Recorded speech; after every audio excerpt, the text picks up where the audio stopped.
경제적 붕괴는 정치적 타락에서부터 옵니다. 이것이 사사기의 이야기입니다.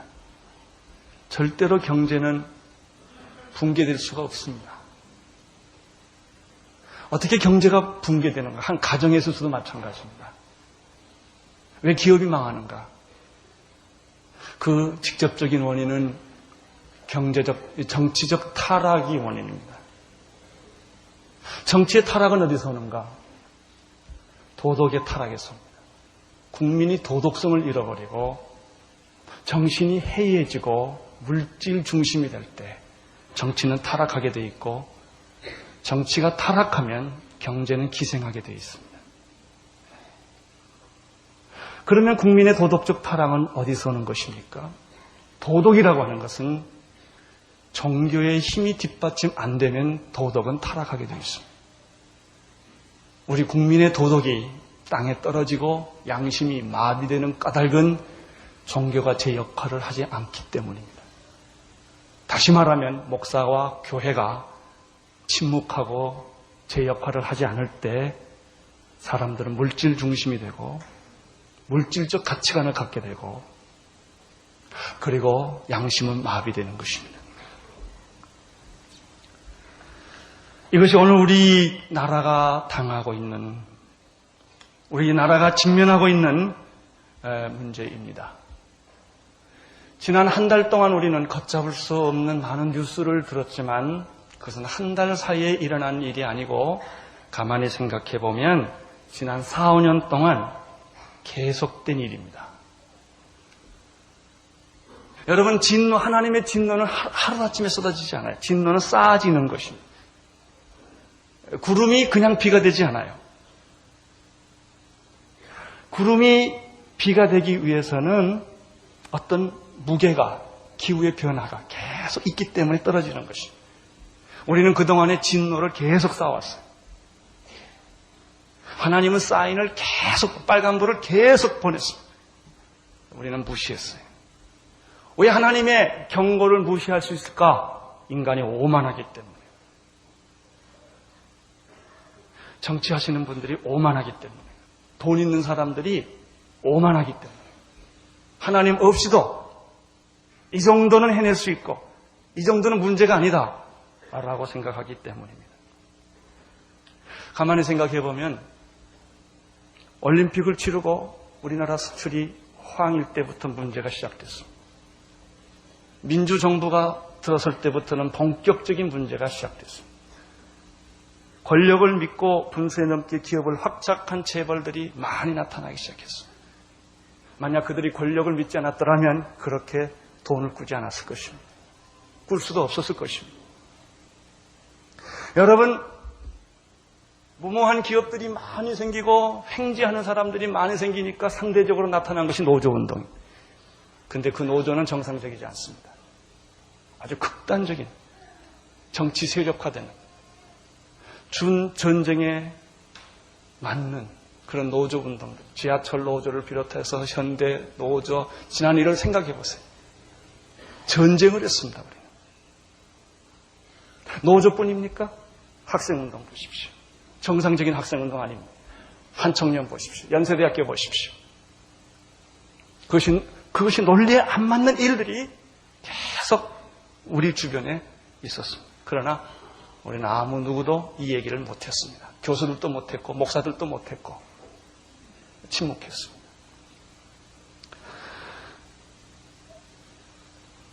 뿐만 아닙니다. 지난 몇 년 동안 이 민족 사이, 우리나라 사이에서 있는 도덕적 타락은 말로 다 할 수가 없죠. 압구정동에 쾌락의 사생활 문화가 생겨났고 갑자기 돈을 벌었던 졸부들의 파렴치한 엽기적인 행각은 드디어 지존파를 불러들인 것입니다. 지존파 사건은 한 사건이 아닌 한 달이 멀지 않게 계속 일어났습니다. 그리고 성수대교가 무너졌습니다. 삼풍 백화점이 붕괴됐습니다. 여러분, 이것은 하나님의 계속된 사인이었어요. 빨간불을 계속 보내줬다고요. 그러나 성수대교 무너지고 삼풍 사건 나눴을 때는 우리들이 굉장히 쇼크를 먹었지만 그 후에 우리들의 사치, 수입품, 사치품, 성적 타락, 우상숭배, 언론들이 다 미신에 빠졌어요. 오늘의 운세 다 했습니다. 점쟁이들 가득 찼습니다. 이 사인이 계속 왔지만 성수대교 무너지고 산풍사건 사람이 죽어나가고 칼기가 떨어지고 지하철이 폭파하고 하나님은 우리 사회에 4, 5년 동안 계속 사인 보내줬다고. 아무 누구도 그 사인에 눈을 돌리지 않았습니다.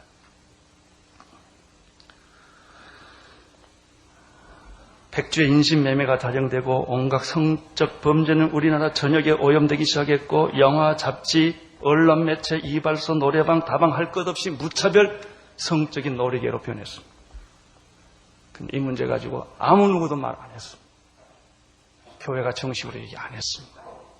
자, 정치적인 얘기는 안 했다 할지라도 사회적인 이런 문제에 대해서 교회는 침묵했다.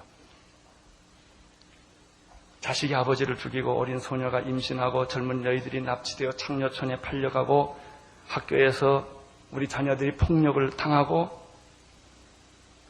하는 것들이 최근 몇 년 동안 계속됐다는 얘기입니다. 다시 말하면 우리 사회는 추락하는 사회였어요. 하면서 계속 당하고 있었던 것이죠. 여러분, 오늘 지금 우리가 당하고 있는 경제적인 이 파행, 경제적인 이 충격은 너무나 당연한 거 아니겠습니까?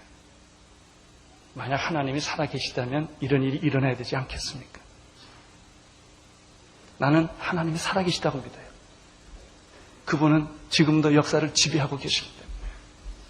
하나님은 이북만 다루지 않으세요. 남한도 다루신다고요.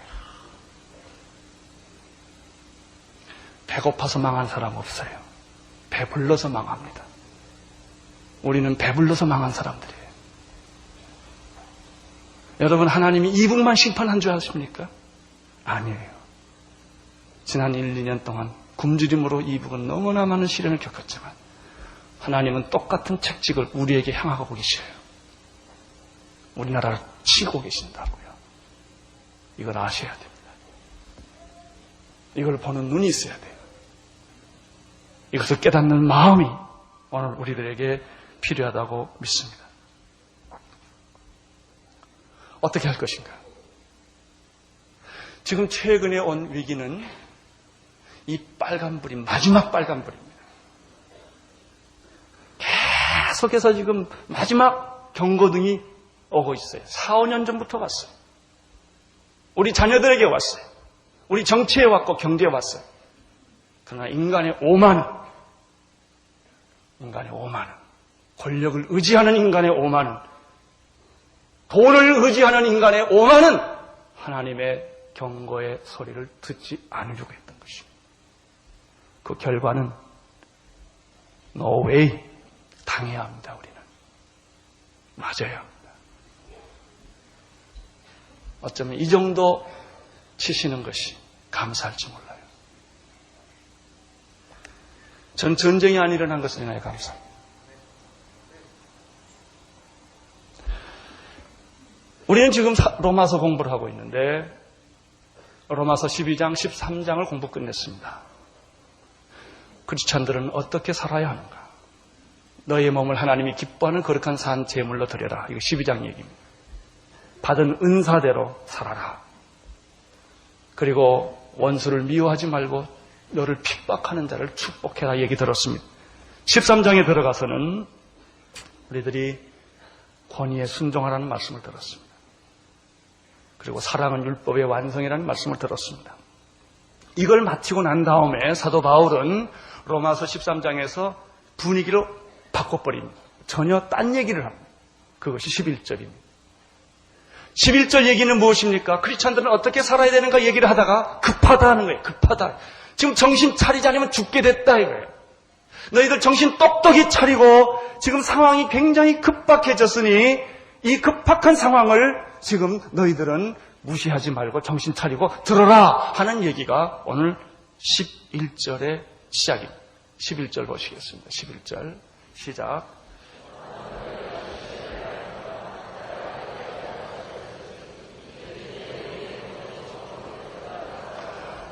지금 너희가 시기를 알거니와 지금은 자다가 깰 때다 하는 얘기예요. 여러분, 크리스찬들은 어떻게 살아야 되는가 얘기하다가 갑자기 사도 바울은 분위기를 바꿔요. 지금은 자다가 깰 때다 이 얘기를 하시는 거예요. 이 때에 대한 얘기는 오늘 11절, 12절에서 3번 반복해서 얘기를 합니다. 11절을 보시면 너희가 이 시기를 알거니와 지금은 자다가 뭡니까? 깰 때가 되었다 이렇게 얘기해요. 지금은 자다가 깰 때가 이미 되었다 그 말이에요. 이미 되었다. 이제 깨어나라 그게 아닙니다. 두 번째는 우리 구원이 처음 믿을 때보다 가까웠다. 또 때에 대한 얘기를 두 번째 하십니다. 여러분, 구원은 3가지 시제를 가지고 있죠. 우리가 예수님을 믿어서 구원을 받았고 현재 예수님을 믿음으로 구원을 받고 있는 것이고 성화죠. 그리고 마지막 날 우리는 완전한 구원을 받게 될 거예요. 영화가 있습니다. 그럼 지금은 구원의 이 3시제로 놓고 보면은 여러분이 예수 처음 믿을 때 하나님 봐주세요. 뭘 모르니까. 성경도 잘 모르시고 교회도 잘 익숙하지 않고 하나님 말씀도 잘 모르시니까 봐주신다고요. 근데 이 얘기는 뭔 얘기? 안 봐준다 그 말입니다.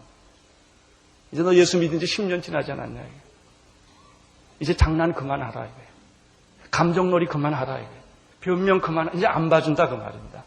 구원이 처음 믿을 때가 아니다 말이죠. 이제는 당신 정도 예수 믿고 교회 나왔으면 그렇게 살면 안 된다 그 말입니다. 그 말입니다. 우리의 구원이 처음 믿을 보다 훨씬 어떻게 됐다? 가까웠다. 이제 당신은 구원의 완성 단계에 들어가야 된다 말이죠. 초보 단계가 아니다 말이죠. 이제 당신은 생각하는 것이나 행동하는 것이나 말하는 것이나 이것이 이제는 책임적 존재가 돼야 된다 말이죠. 구원을 지금 완성하는 그런 단계에 당신이 지금 가 있다는 것이죠. 세 번째 12절을 보세요. 12절에 무슨 말씀이 있습니까?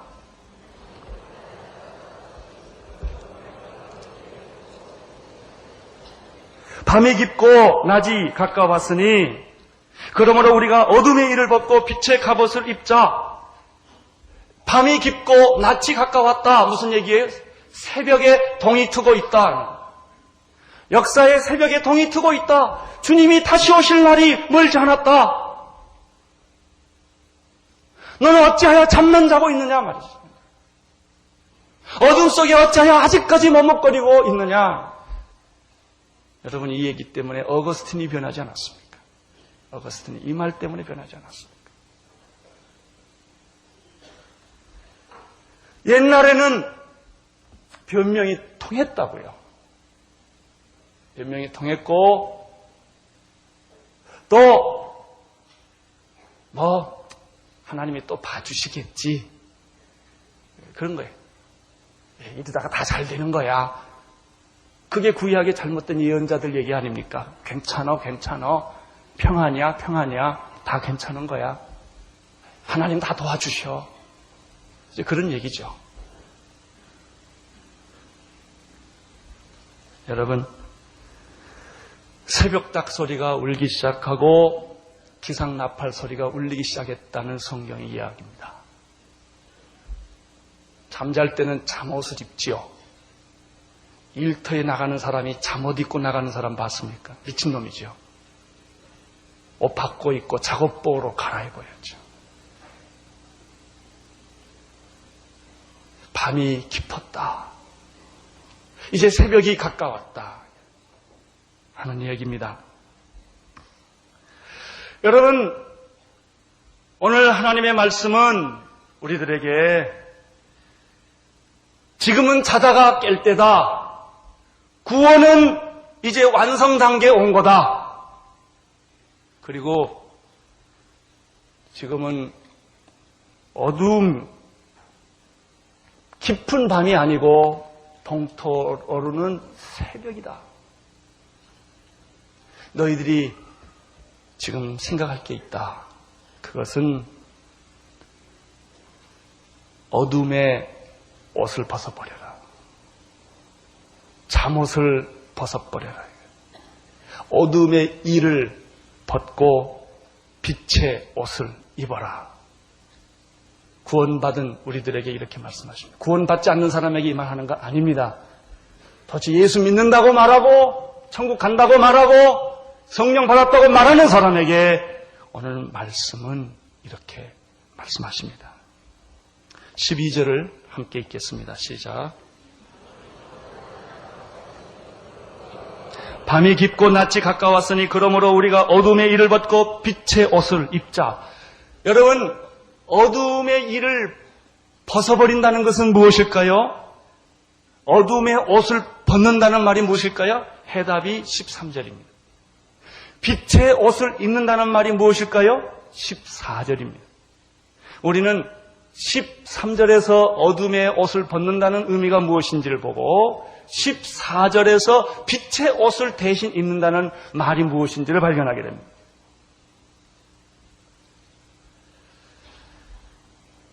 먼저 13절을 같이 읽겠습니다. 시작.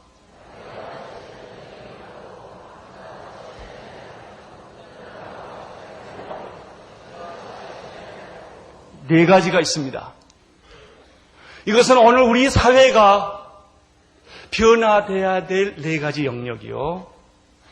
여러분의 개인의 삶에 있어서 예수 믿고 세례 받으시고 교회 와서 주님을 사랑한다는 여러분들이 해결해야 될 네 가지 영역이에요. 첫째는 낮에와 같이 단정한 삶에. 이 말이 무슨 말일까요? 낮에와 같이 단정하다. 이 말을 반대로 바꾸면 밤의 삶은 사람들이 나를 못 보는 삶입니다. 내가 무슨 옷을 입었는지, 무슨 얼굴색을 하고 있는지 어둠에서는 보지 못하지요. 그러나 낮에는 어떻습니까? 잘 보지요. 낮에와 같이 단정한 삶이란 투명한 삶을 의미합니다. 우리의 삶이 투명해야 합니다. 교회가 투명해야 합니다. 누가 봐도 다 보여야 합니다. 가리면 안 됩니다. 근데 어떤 사람은 가리고 있는 게 참 많아요. 말 못할 일들이 많아요. 낮에와 같이 단정히 행하는, 내 삶에 부끄러움이 없는 이런 삶, 바로 오늘 예수님이 원하는 삶. 어둠의 일을 벗어버려라. 당신 안에 숨겨져 있고 말 못하고 어두운 부분을 다 뒤집어라. 그거 뒤집으면 죽지요. 저는 옛날에 시골 집에 가보면요, 마당에 수도가 있어요. 수도 틀고 거기서 빨래도 하고 뭐 하지 않습니까? 거기 이제 돌들이 있는데 그 수도가에 있는 돌들 치우면 거긴 뭐가 있습니까? 지렁이가 있어요. 지렁이는 돌이 덮어야 안심하고 있어요. 이거를 들추면 지렁이들이 햇빛을 받기 때문에 뭐 꼬부랑거리고 뭐 난리가 나죠. 여러분에 있는 돌을 치우세요. 돌을 치우셔야 돼요. 이것이 낮에와 같이 단정히 행하는 삶. 우리 안에 그 어둠의 부분을 제거해야 합니다. 두 번째, 방탕과 뭐 하지 말며 술 취하지 말며 도덕적 타락의 영역입니다. 우리 사회는 추락하는 사회예요. 술 취하는 사회죠. 그런데 참 재밌는 것은 우리나라 사람들 술 먹는 게 특이합니다.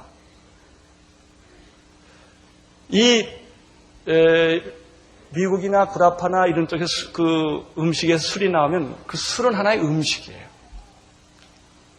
그래서 아주 그 술 먹는 매너가 있죠. 낭만으로 먹는데 우리는 깡술을 먹어요. 소주. 그걸 막 들이킵니다. 군대에는 폭탄주라는 게 있답니다. 우리는 술 먹어도 그냥 곱게 안 먹고 1차, 2차, 3차로 먹어요. 우리는 술 먹고 자기만 기분 좋은 게 아니에요. 밖에 나가서 토해요. 고성방가해요. 술 먹고 운전해요. 이게 우리 술 문화예요. 오늘 술 먹는 사람 예수 이름으로 술 다 끊기를 축원합니다. 술 먹어도 곱게 먹으세요. 그렇게 이상하게 먹지 말고. 자기 몸을 학대해요. 우리. 자기 인격을 학대한다고. 여러분 방탕하지 말라. 우리나라의 소설과 영화의 주인공은 다 술집 여자요. 영자의 전성시대부터 시작해가지고 모든 주제가 술집 여자요. 천박해.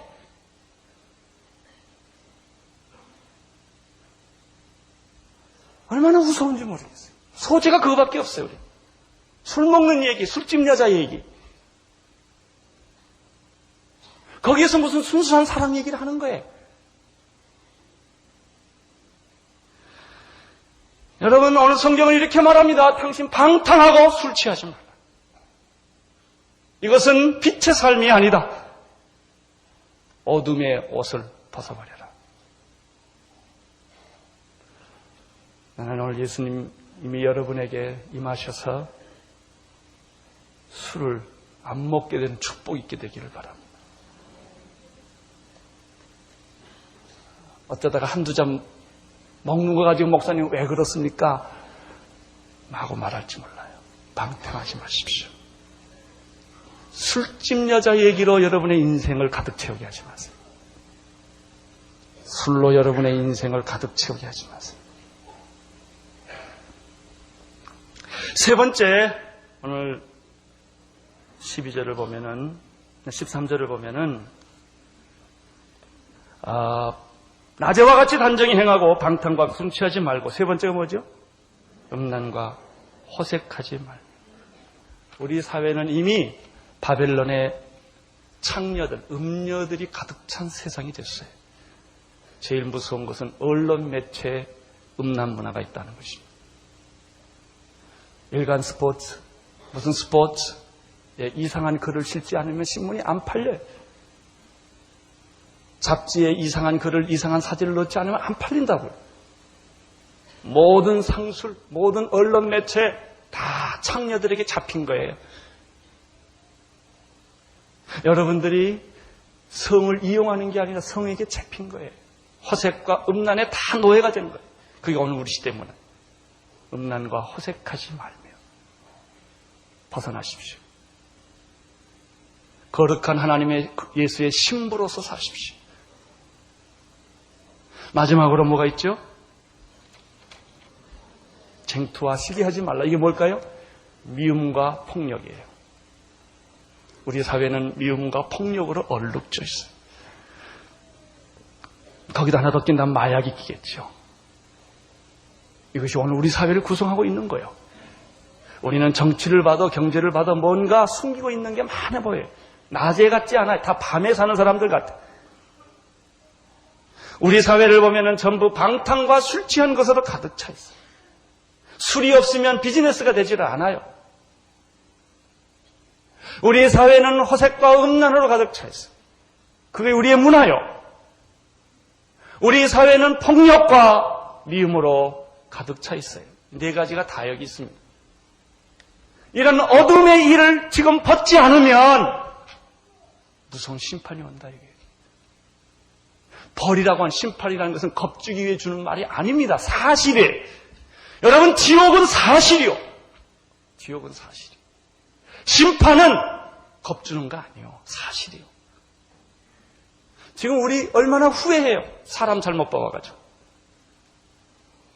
정치라는 게 이렇게 단순하지 않다는 거 이제 우리 안 거예요. 경제라는 게 그렇게 단순하지, 이게 무너지니까 그 사람들만 무너진 게 아니에요. 성술에게 무너지면요, 그 성술에게 있던 차는 다 무너지는 거예요. 거기에서 잘 믿어줘도 빠져야 돼. 다리가 무너지는데 예수 믿는다고 하나님이 그 사람만 딱 건져주나요? 우리 다 죽지요. 다 죽지요. 혼자 못 살아요. 우리는 북한이 불쌍하다고 그렇게 눈물을 흘렸죠. 이제 불쌍한 사람은 그 사람들이 아니에요. 우리요. 예루살렘을 나를 위하여 울지만 너 자식을 위하여 울라고 그랬어요. 오늘 우리가 그 꼴 당한 거예요. 그리고 이거 한꺼번에 기도한다고 안 바뀌어져요. 당해야 된다고요. 당해야 돼. 할 수 없어요. 숨어 당해야 돼. 이 대가 치루어야만, 회개라는 과정을 거쳐야만 우리나라는 다시 새로워질 수 있어요. 자, 빛의 옷이란 무엇입니까? 14절 읽어주십시오.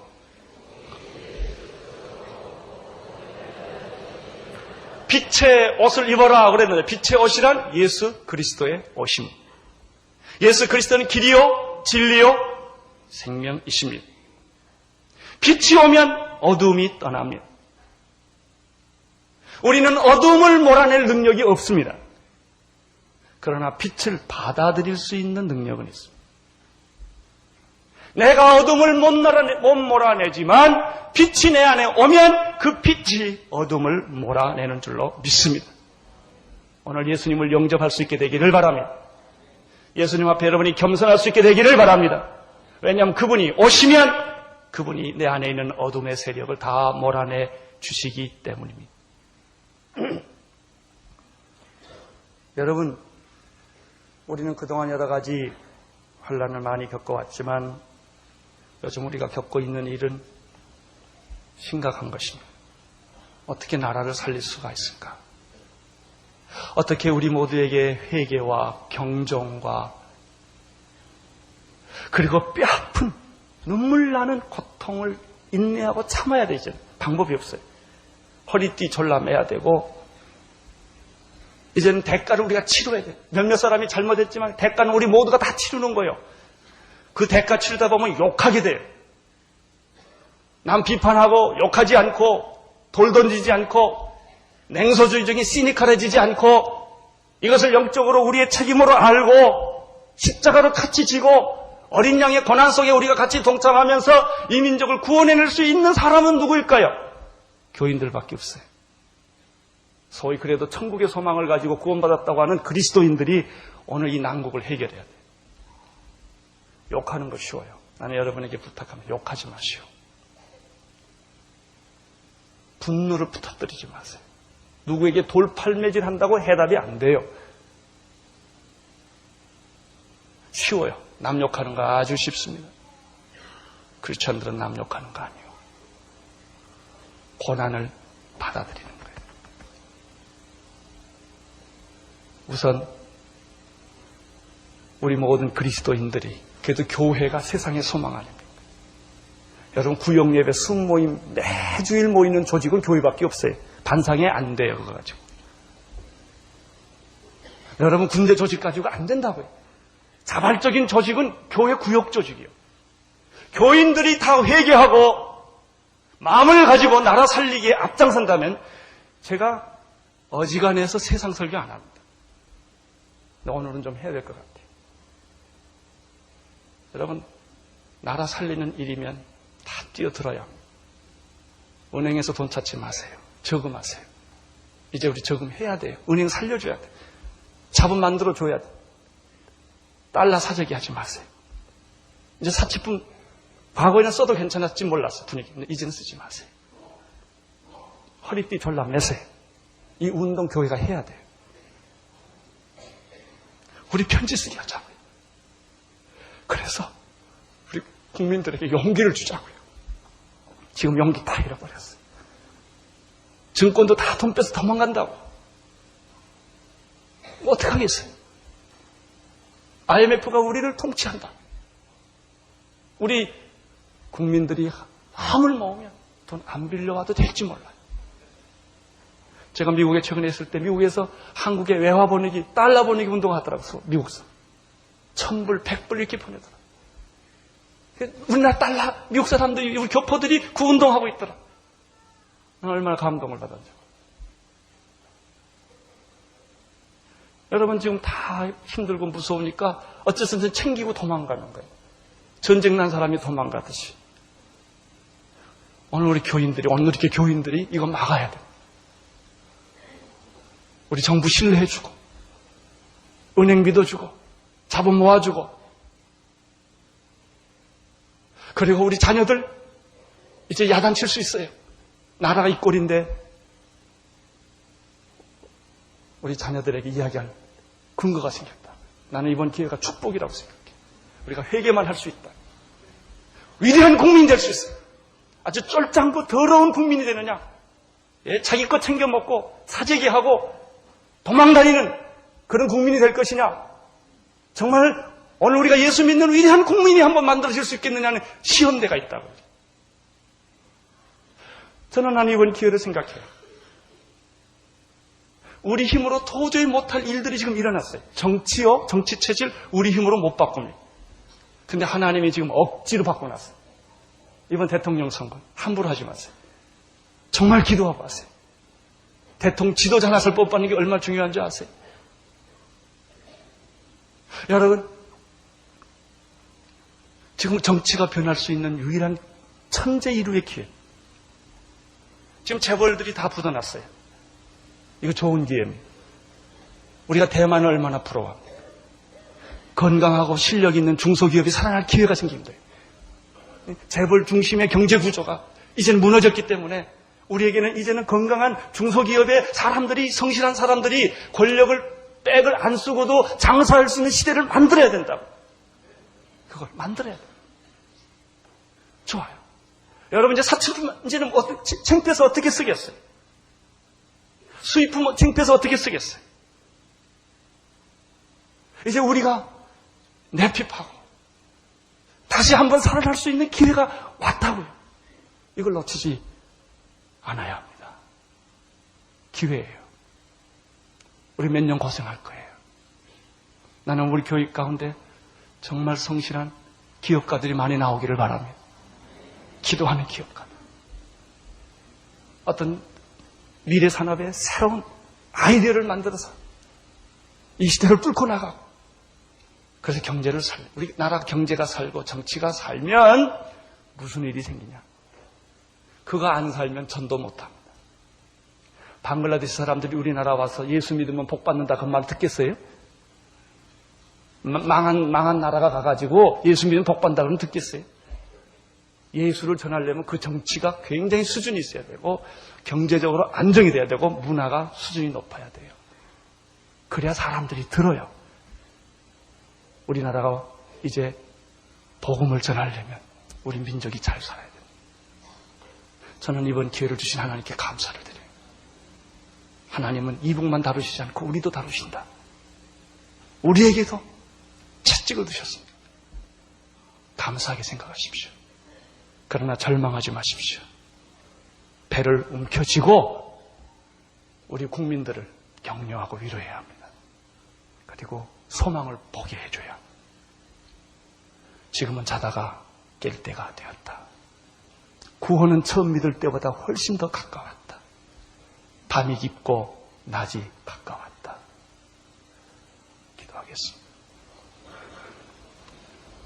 하나님 아버지, 우리는 연약한 존재들이, 실수가 많은 존재들이, 하나님의 경고를 무시하지 않게 하옵소서. 우리 교인들이 한 사람 한 사람 나라 살리는 일에 앞장서게 해 주시옵소서. 예수님의 이름으로 기도드립니다.